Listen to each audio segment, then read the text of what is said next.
எனக்கு பயங்கர கோவம் வந்துச்சு. பெரிய மயிர் மாதிரி பேசுகிறாங்க. என்னை வினோத் செருப்பு கட்டி அடிச்சிருக்காங்க. இந்த படம் மக்கள் வந்து எல்லாரும் பார்க்கணும்னா நான் அவுத்து போட்டு கூட நிற்கிறதுக்கு தயாராக. இது எதுக்கு கொட்டுக்காளின்னு வச்சான்னு தெரியல. எனக்கு நிறைய மீனிங் என்னமோ போகுது. நான் ஒரு ரொம்ப நாளைக்கு முன்னாடி சிவகார்த்தியனுடைய படத்தில் ஒரு பூஜை அன்னைக்கு ஒரு நாள் ஒரு சாப்பாடு சாப்பிட்டு இருக்கும்போது பக்கத்தில் ஒருத்தன் வெள்ளை சல்லை வெள்ளை பேண்ட் போட்டு ஒரு கிராமத்தில் இருந்த ஒரு பையன் மாதிரி உட்காந்துருந்தான். அறிமுகப்பட்டினான். யாரா நீ தம்பி அப்படின்னேன். சார் நான் தான் சார் வினோத். அப்படின்னா யார்ப்பா? இல்லை சார் நான் வந்து கூழாங்கல். அப்படியே ஆமாம் ஏதோ பேசிக்கிட்டு இருக்காங்க நான் சொல்லுவேன். சரி என்னப்பா அந்த படம் ரிலீஸ் ஆகுதா இல்லையா? இல்லை சார் ஆயிரம் சார். ஓ அப்படியா சரி. என்ன படம் எடுக்கிற? அடுத்து என்ன படம் போகிறேன்? இல்லை சார் நான் ஆரம்பிச்சிட்டேன் சார். நான் சொல்கிறேன் கொஞ்சம் மெதுவாக எடுப்பான்னு வாயை எடுக்கிறேன். கொஞ்சம் மெதுவாக. இல்லை சார் நான் படம் ஆரம்பிச்சிட்டேன் நான். அப்படியே யாருப்பா மியூசிக்கு? பாருங்கள் எவ்வளோ ஒரு ப்ரோக்ராம்டு வே ஆஃப் ஆஸ்கிங் ஒரு சேட்டிங் வித் அனதர் டேரக்டர். நான் கேட்குறேன் யாரா மியூசிக் அப்படின்னு. அப்படி சொன்னால் யாருமே மியூசிக் இல்லை சார். எனக்கு பயங்கர கோவம் வந்துருச்சு. பெரிய மயிர் மாதிரி பேசுகிறாங்க. நான் மறைச்சேன். அப்புறம் நான் வந்துட்டு வீட்டு ஆஃபீஸ்க்கு வந்தோடனே அசிஸ்டன்ஸ் கூப்பிட்டேன். இது மாதிரி ஒருத்தனை பார்த்துட்டேன். ஒரு பொறுக்கி போய் கருப்பாக இருந்தான் ஒரு மாதிரி இருந்தான். பெரிய மயிர் மாதிரி என்கிட்ட வந்து நான் யாரா மியூசிக்குன்னு கேட்குறேன். அவன் சொல்கிறான் யாருமே இல்லை சார் அப்படின்றான். அப்படிலாம் எடுத்துடாதீங்கடா அப்படின்னு நான் ஏதோ நல்லது சொல்கிற மாதிரி என் அசிஸ்டன்ஸுக்கு சொன்னேன். இந்த படத்தை பார்க்கும்போது தான் தெரிஞ்சுது என்னை வினோத் செருப்பு கழட்டி அடிச்சிருக்காங்க. நல்ல டைட்டில் கிடச்சிருச்சு ஆக்சுவலி இன்னைக்கு. அவன் நிஜமாகவே என்னை செருப்பு கழட்டி அடித்தான். நான் எல்லாரையும் செருப்பு கழட்டி அடித்தானா என்னை வெளியே போய் பயங்கரமாக திட்ட ஆரம்பிச்சாங்க டேரக்டர்ஸ்லாம். அது எப்படி பேசலாம்? நாமளும் படம் தானே எடுத்துருக்கணும். அதனால் நான் மட்டும் எடுத்துக்கிறேன். என்னை மட்டும் வினோத் செருப்பை கழட்டி அடித்தான். இந்த விழாவுக்கு வரும்போது நான் காலையில் மனசு பேசினேன். ஏன்னா இப்போ நான் 2 படம் பார்த்துட்டேன். ஒன்று மாரியுடைய வாழை பார்த்துட்டேன். அது ஒரு வாரம் பைத்தியமாக இருந்து அன்றைக்கி நைட்டு ஃபுல்லாக பைத்தியமாக இருந்து ஃபுல்லாக எழுதி அசிஸ்டன்ட் டேரக்டர்லாம் தூங்காமல் உட்காந்து ஒரு 3 பேஜில் ஒரு லெட்டர் எழுதி வரும் நம்ம நாளில். இப்போ அதுக்கு முடிச்சு அந்த பைத்தியம் முடின்னு தீர்றதுக்குள்ளேயும் இந்த பைத்தியம் இது பைத்தியம் இல்லை, இது பேயே பிடிச்சிச்சு எனக்கு.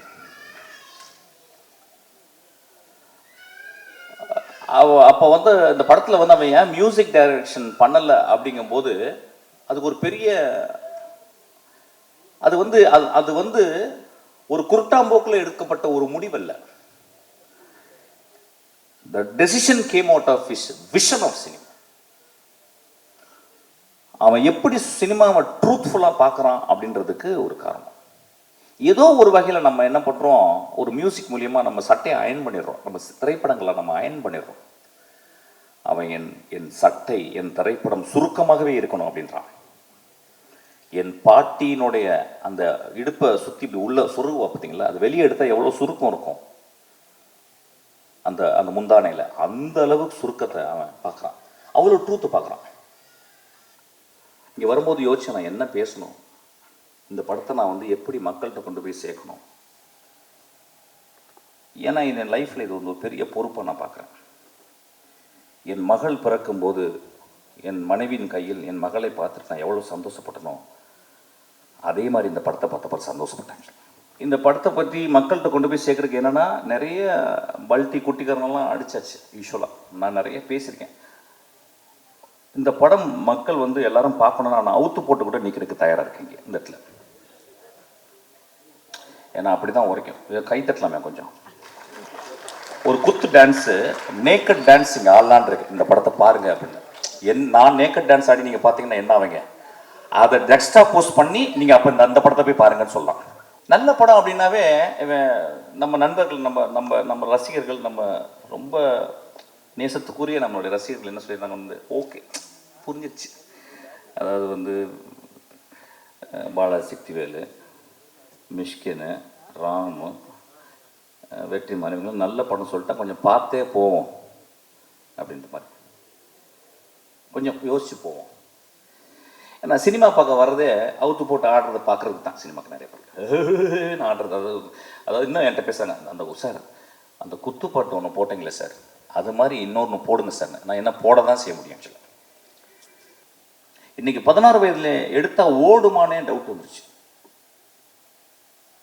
என் ஆதங்கத்தை இங்கே கொட்டி தீர்க்கவில்லை. இந்த படத்தை நான் மக்கள்கிட்ட கொண்டு போய் எப்படி சேர்க்கறதுன்னு யோசிச்சுக்கிட்டே இருக்கேன். இப்போ நகரத்தில் இருக்கவங்க எல்லாருமே நினச்சிக்கிறாங்க நம்ம எல்லாமே சிட்டி பேஸ்டு. அதை சொல்கிறாங்க இது கிராமத்து கதை. ஐயா,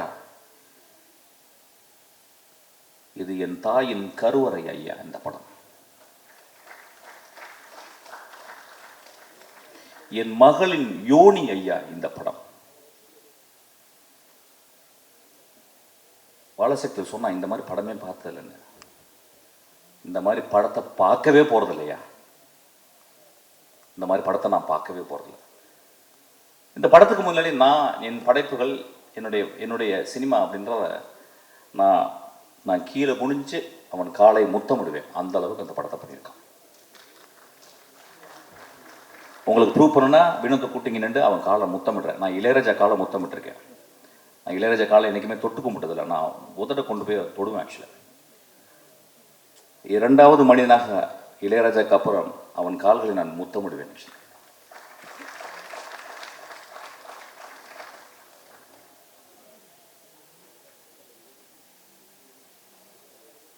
ஒரு படத்தை பார்க்கும்போது அடுத்த சீன் என்ன, அடுத்த சீன் என்ன, அடுத்த சீன் என்ன, அடுத்த சீன் என்னன்னு சொல்லிட்டு நாங்கள்லாம் எழுதும்போது ரொம்ப கேர்ஃபுல்லாக. நான் இப்போ கூட வரும்போது என் தம்பிகிட்ட பேசிக்கிட்டேன். ஒரு படம் நல்ல கதையாக இருக்கணும், என்டர்டெய்னிங்காக இருக்கணும், இப்போ 3வது தேவைப்படுது எக்ஸைட்டிங்காக இருக்கணும்னு சொல்லிட்டு.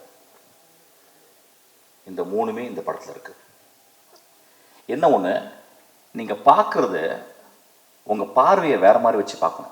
எனக்கு தெரிஞ்சு இந்த ரீசெண்ட் டேஸில் இந்த கதைகளில் நான் இப்போ 2 கதைகள் நான் இந்த 10 வருடத்தில் திரைக்கதையில் படித்தது எக்ஸ்ட்ராடனரி ஸ்டோரிஸ்னு சொல்லுவேன். ஒன்று 3 பில்பர்ட்ஸு, இன்னொன்று கெட் அவுட், ஜோர்டன் பீல்டு. அதுக்கப்புறம் இந்த கதையை சொல்லுவேன். ஏன்னா அது 3மே எப்படின்னா, ஒன்று பிளாக் ஹாரர், இன்னும் ஒரு பெண்ணினுடைய தவிப்பு, தன் மகளை பறி கொடுத்துட்டு ஒரு பெண்ணுடைய தவிப்பு. இந்த படத்தில் ஒரு குடும்பம் ஒரு பெண்ணை வச்சுக்கிட்டு தவிக்கிறாங்க. அவ்வளவு சிறந்த மனிதர்கள் அந்த குடும்பத்தில் இருக்கணும். அந்த குடும்பம் பார்க்கும்போது, படம் பார்க்கும்போது அவங்க கெட்டவங்க மாதிரி இருக்காங்க. எனக்கு ரொம்ப அந்த பெண்ணை விட அந்த குடும்பம் ரொம்ப நல்லதாக தெரிஞ்சு. வினோத் இந்த கேரக்டருக்கு வேற யாராவது பண்ணியிருந்தா நல்லா இருக்காதோ, நடிச்சிருவாங்களோங்கிறதுக்காக தன்னுடைய அக்காவையும் தன்னுடைய பெரியம்மா பொண்ணு தங்கச்சிகளாம் நடிக்க வச்சிருக்காங்க. இந்த படத்தில் 2 காட்சிகள் நான் சொல்லுவேன்.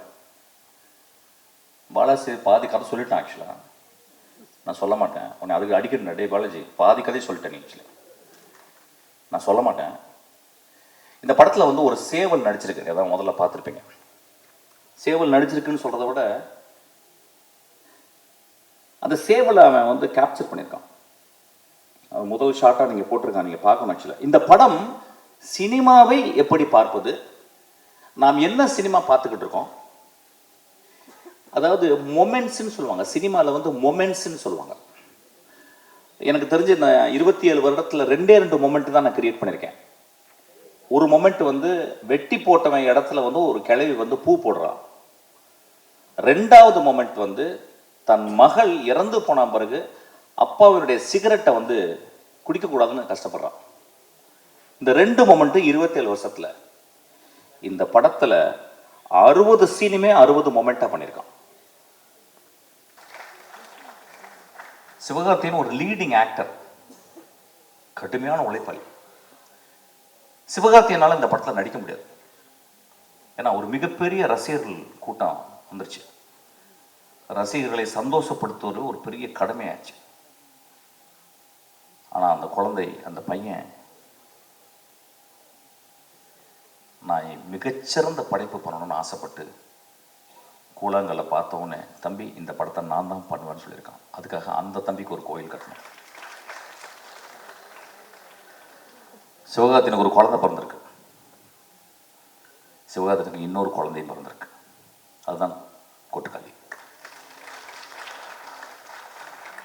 இந்த படத்தில் நடித்தவர்கள் அந்த அனா பென் ஒருத்தி நடிச்சிருக்கா. தெரியல, தமிழில் இருக்க பெண்ணுங்கள்லாம் இப்போல்லாம் நடிக்கவே வரதில்லை நல்ல படங்களுக்கு.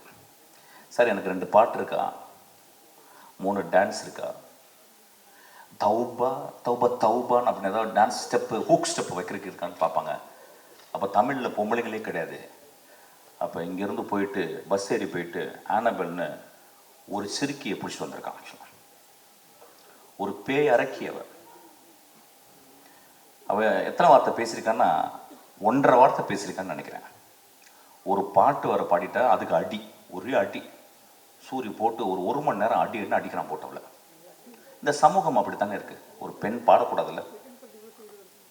ஒரு எக்ஸ்ட்ராடனரி பெர்ஃபார்மன்ஸ். அநேகமாக இந்த வருஷத்தினுடைய நேஷனல் அவார்டு அந்த குழந்தைக்கு கிடைக்கணும்னு நான் வந்து ஆசீர்வாதம் பண்ணுறேன். அதுக்கப்புறம் சூரியனுடைய எவல்யூஷன் கேரக்டர் ஆர்க்கு. நான் சினிமாவில் தான் கேரக்டர் ஆர்க் பார்த்துருக்கேன். ஒரு கதையின் கதாநாயகன் ஃபஸ்ட்டு சீனில் வந்து மோசமாக இருப்பான், கடைசி சீனில் ஒரு பெரிய மகானாக இருப்பான். ஃபஸ்ட்டு சீனில் மகானாக இருப்பான், கடைசி சீனில் வந்து கொடுங்கோலனாக மாறிடுவான். இது ஒரு கேரக்டர் ஆர்க்கு. இது சினிமாவில் தான் கதைகளில் தான் நடக்கும். நிஜ வாழ்க்கையிலே சூரியக்கு நடந்திருக்கு. ஒரு கமெடியனாக உருவாகி இன்னைக்கு ஒரு உலகம் போற்றும் ஒரு நடிகனாக மாறியிருக்கான். நான் அன்னைக்கு நைட்டு இரவு உட்காந்து பேசினேன். என்னடா மகனே நீ இப்படி, எங்கடா உனக்கு ஏதாவது அருள்கிருள் வந்துருச்சா, இல்லை காதல ஏதாவது உனக்கு ஏதாவது ஒரு அசரீரி கேட்டுச்சா, உன் வாழ்க்கையில இப்படியாப்பட்ட முடிவுகள் எடுத்து இப்படி நீ வேகமா அப்படியே வெற்றிமாறன், அப்படியே கருடன், அப்படியே ராம். இன்னைக்கு ஒரு எக்ஸ்ட்ராடனரி, எனக்கு தெரிஞ்சு இன்னைக்கு தமிழ் சினிமாவின் மிக முக்கியமான 2 நடிகர்கள் நான் சொல்லுவேன் வந்து விஜய் சேதுபதியும் சூரியன் நான் சொல்லுவேன். ஆக்சுவலாக நான் விஜய் சேதுபதி ஒர்க் பண்ணேன், 67 நாட்கள் ஒர்க் பண்ணேன். ஒரு நாள் கூட எங்கள் 2 பேருக்கு ஒரு சின்ன உராய்வு கூட ஏற்படல. அந்த குழந்தை அவ்வளவு கண்ணியமாக, அவ்வளவு மேன்மையாக நேசித்து ஒரு கேரக்டர் நடிச்சிருக்காங்க இந்த படத்தில். சூரிய அதே மாதிரி தான். எனக்கு தெரிஞ்சு இந்த படத்தில் சூரிய தவிர வேற யாராவது நினைச்சு கூட பார்க்க முடியாது. சூரிய ஒரு இடத்துல மூத்திரம் நடிச்சிருக்கான், நடிக்கவே முடியாது. இந்த மாதிரி வாழ்ந்திருக்கான். அதுக்கு வினோத் அந்த கேமராவை பக்கத்தில் இட்டு போறான். அப்படியே அவன் மூத்திரம் அடிக்கிறதுக்கு போய் பக்கத்தில் போயிட்டு நான் பயந்துட்டேன், கீழே கேமரா டில் டவுன் பண்ணிட போறான்னு ஆசை வருது, டில் டவுன் பண்ணி பார்க்கலாம் அப்படின்னு சொல்லிட்டு. ஆனா அப்படியே மேலே வச்சு அதுக்கப்புறம் சூரிய திரும்பி பார்க்கறான். மனிதர்களே என்ன பெர்ஃபார்மன்ஸ், என்ன எவ்வளவு நம்பிக்கை அந்த கேமரா மேலே. மொதல் சீனை வந்து அவன் கிட்டத்தட்ட ஒரு 4 நிமிஷம் கேமரா எடுத்து போயிட்டு ஒரு அம்மா குளிச்சுட்டு அதை தலையில் தண்ணியை தொளிச்சுட்டு தன் மகள் இப்படி பண்ணிட்டாலே, மகள் இப்படி பண்ணிட்டேன்னு அவள் கோயிலுக்கு போகிறத வந்து ஒரு extreme long shot. I think இந்தியாவில் ஒரு லாங்கஸ்ட் ஷாட்டாக கூட இருக்கும்னு நினைக்கிறேன். அங்கே எடுக்கும் போதே அவன் அதோடைய கான்ஃபிடென்ட் சொல்றான், நான் என்ன மாதிரி படம் பண்ண போறேன், என்ன மாதிரி படத்தை நீங்க பார்க்க போறேங்கிறது அவன் பிச் பண்றான். ஒவ்வொரு குடும்பமும் போய் பாருங்க. அதாவது மோசமான படங்களை சில படங்களை நம்ம பார்க்கிறோம், மோசமான காட்சிகளை நம்ம குழந்தைகளை கொண்டு போய் காட்டுறோம், மோசமான படங்களை இந்த இளைஞர்கள் போய் பார்க்கறாங்க. அதெல்லாம் பார்க்கலாம், தப்பு கிடையாது. அது வந்து ஒரு ஆர்ட், வந்து போர்னோகிராஃபியும் ஒரு ஆர்ட் தான். அது யாரால எடுக்கப்படுறதுன்ற பொறுத்து. ஆனா இந்த படம் இந்த தமிழ் சமுதாயத்தை, எனக்கு தெரிஞ்சு இதை விட ஒரு பொலிட்டிக்கலான படம் தமிழ்நாட்டில் வந்திருக்கான்னு எனக்கு தெரியல. நான் ரசிகர்கள், சினிமாவை நேசிக்கும் ரசிகர்கள், ஒவ்வொரு தடவையும் சினிமா ரசிகர்களால், அந்த தாயுள்ளம் கொண்ட ரசிகர்களால் கண்டுபிடிக்கப்பட்ட மகா ஆளுமைகள் தான் பாரதராஜா, மணிரத்னம், பாக்யராஜ், பாலச்சந்தர், பாலா, வெற்றிமாறன், ராம், பாலாஜி சக்திவேல்.